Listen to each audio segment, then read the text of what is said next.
congratulations on being the analyst for the Super Bowl. How were you told? Well, that was a long process.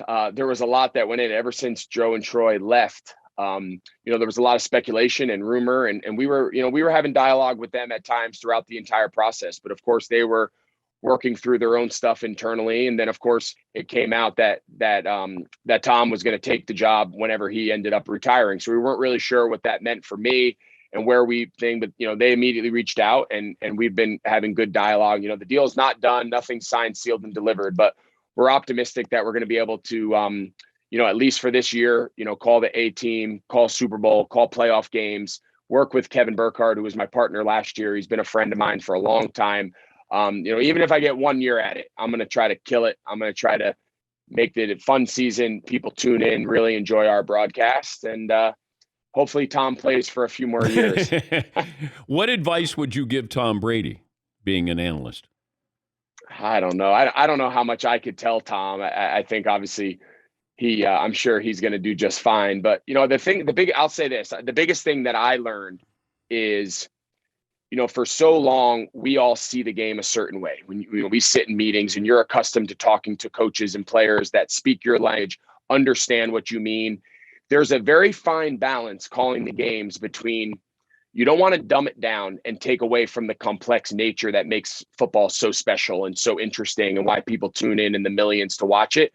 But you also can't talk on air like I would talk to my coach or like I would talk to a current player or teammate who understands the language and terminology, because you can lose a lot of people, right? So there's two ends to that spectrum. Threading that needle is a very delicate balance. And that was something I really enjoyed. I loved pointing out the intricacies of the game, and here's what we would call it, and this is what the receiver's thinking in his mind and whatnot, but then also not going overboard that everybody's sitting at home drinking a beer on a Sunday is lost. They have no idea what I'm talking about. So I enjoyed that balance of it. So that was probably the biggest lesson I learned. I'm sure Tom will be just fine and probably doesn't need my advice, but that was something that I enjoyed, but also something that I had to learn, and sometimes you learn just by doing it. And I talked to analysts when I worked for NBC with Football Night in America, and I would always say, you got to speak in sound bites. You can't go long. You got to say it, see it, and say it, and then get out of the way. See it, say it, and get out of the way. That'll be the hard part, I think, for Brady is he'll see it, but can you say it and do it in a way that you're going to be able to get your point across and then wait for the next play? How did you learn how to do that or try to master that?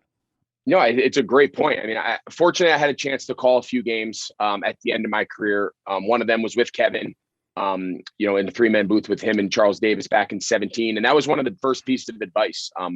Years back before I did my audition, I had an opportunity to speak with Troy Aikman and just kind of pick his brain. And he gave me that exact advice you just said. He's like, listen, get in, get out, make your point. Don't try to make 5. Make a point that you think's the most important aspect. And if there's a couple other things, you'll have time as the game unfolds to come back to it. Don't try to jam it all into one thing. So just like you were saying, I don't think people realize how much is, how many boundaries there are to when you can and can't speak, right? You have your play-by-play guy who owns part of the broadcast, and he's got to own that and get out of his way. You got producers that are getting in advertisement reads, and they're getting in commercial breaks, and they're getting in pre-recorded segments and stat lines and graphics. So it's not, we all watch the Manning show, and what's so cool about it is they're just talking, and it's natural, and it's like a bunch of guys sitting around drinking, having a beer, watching a game, and it feels so natural. When you call an actual game, we all wish we could just talk forever. We wish we could talk over the play or over the referee calling, but you can't. You're kind of bounded by what's going on in the game. So that takes there's a little feel and a little kind of process to calling a game. The easiest part is seeing the game and talking football. The hardest part for guys, former players, is can you get the mechanics and the, kind of the play-by-play, can you fit into the mold that the broadcast requires?